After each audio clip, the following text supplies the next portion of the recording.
The advertising department for this needs to like get checked because that trailer did not do the film justice.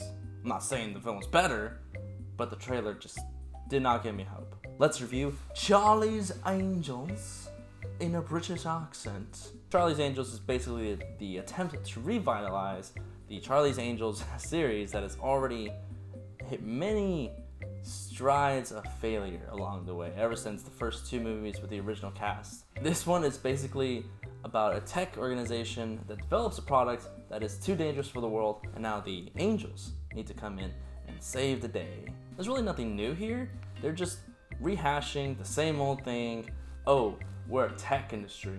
Oh, we also conveniently know about these angels that no one else knows about, and we're gonna hunt them down, and then we're gonna do our own thing. Again, nothing new, but it's not terrible, you know? This one stars Kristen Stewart. Kristen Stewart was actually a delight in this film, better than what she's done in the past. She actually has more fun with this. We actually get to see her have fun with the role, not just be all dramatic and somber like in Twilight, okay?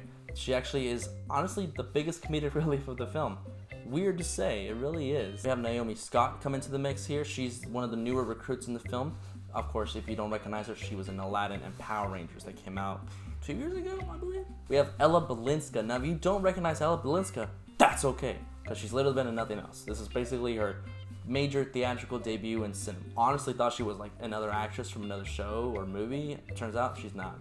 She's basically nobody. Now is somebody from Charlie's Angels. We also got Patrick Stewart starring in this, because why not?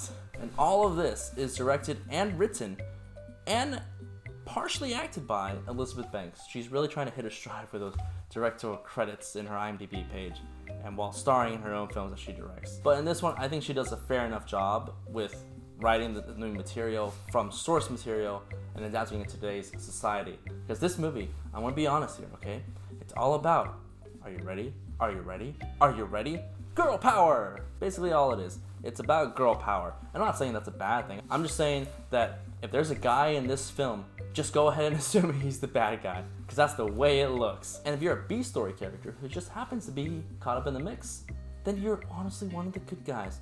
Count yourself lucky. You survive. But the movie itself wasn't terrible, but it wasn't amazing. It was okay, fun, good. You know, it was like, okay, let's have a pastime. Let's go revisit this Charlie's Angels mythology, and let's have some fun here at the movies. Get some popcorn, laugh a little, watch these girls kick butt and beat the crap out of everybody, and then save the day. Basically all it is. Where it succeeds is giving better action than the previous ones and showing these girls off with skill set, you know, showing off their training properly, showing them how they are in the field, letting them have more fun with it. You know, it succeeds in that. It actually works a little bit in providing some character development. I'm not saying it's really good, and like it gives some backstory, it gives some ideas where these characters are, it tries to flush them out. It doesn't work all the way, but the intent is there, and you can feel it. You can feel the intent.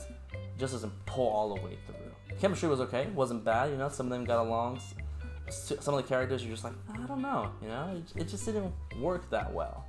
But in the end, you get the angel still. I'm amazed with how many hairstyles and wigs Elizabeth Banks had in this film. So many of them. Ever so. And Patrick Stewart only had bald head. That's not fair at all. And where it flopped, as I mentioned earlier, was the story. Wasn't technically original. I mean, it just pushed through. It was predictable often enough. It tried to sway you one way to believe one thing, but in the end, you're like, wait, no, I feel like it's something else. Obviously, it's gonna be something else. What is this? Here's some ideas. Boom, one of those ideas was right. I predicted the end of the film, and then I leave. But I can see this film being a good stepping stone, a starting stepping stone for a potential trilogy or new series of Charlie's Angels films with these characters, with these actors. It has potential. It just needs to be, I think, fleshed out better, worked out more, you know, revised, like have more people put input, you know, the original people, and then like just push it forward, you know, be more original, go ham on it, go all John Wick on it, don't be afraid to hold back, okay? Just go crazy with it, have fun with it. If you try to hold back and limit yourself on these films, you're gonna get some sad girl power in the worst way films. You're just gonna get something that sounds pushy, sounds needy, sounds preachy, and you don't want that with these films. These films are about how women are capable of everything that men are. And that message was in the film, but if you do these wrong, it's not gonna land well. Okay? okay? It's gonna sound bad. It's gonna go over bad with a major amount of audience, and I don't think it will work out. But that's just my point of view. That's what I think will happen. That's why I think with these films, they need to keep going further, pushing harder, be more creative, have more freedom with them in order to create a potentially good trilogy. Because this is, like I said, a good first stepping stone towards that potential. Guys, in the end, I did enjoy some of it. I had some chuckles. I did get a little bit bored at times. I thought it was dragging in some scenes. I was like, okay, can we get on with it? You know, just what's going on? And I may see it again. I don't know. I really don't know if I'm gonna buy this one. I'm on the fence. Maybe on just regular Blu-ray. Maybe just rent again. I really don't know if I'm gonna buy this one. And I will go ahead and give Charlie's Angels 3 out of 5 stars. Seems like a good enough rating for me, so yeah.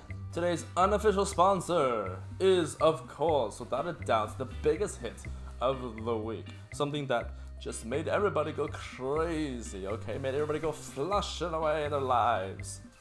Disney Plus. With Disney Plus, there are 2 options for payment. Of course, I'm gonna start right there. Monthly $6.99 or yearly $69.99. Basically, the difference is you save about 12 or 14 bucks if you pay the yearly one.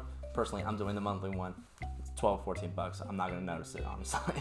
With the Disney Plus app, you can stream classic shows and movies. You can stream up-to-date current trends of like movies, shows, TV, all that jazz, with different sites from Pixar, Disney, Marvel, Star Wars, and National Geographic. Especially with the new shows coming out, like The Mandalorian, the new Lady and the Tramp movie, and then all these upcoming Marvel shows are gonna be coming out. It's a really great way to stay connected with the hot trends, since streaming is now the new thing where they take all your money. Get Disney Plus, you noob. Comment below, let me know what you think about my review for Charlie's Angels. If you've seen it or if you're going to see it, let me know what you think about it, okay?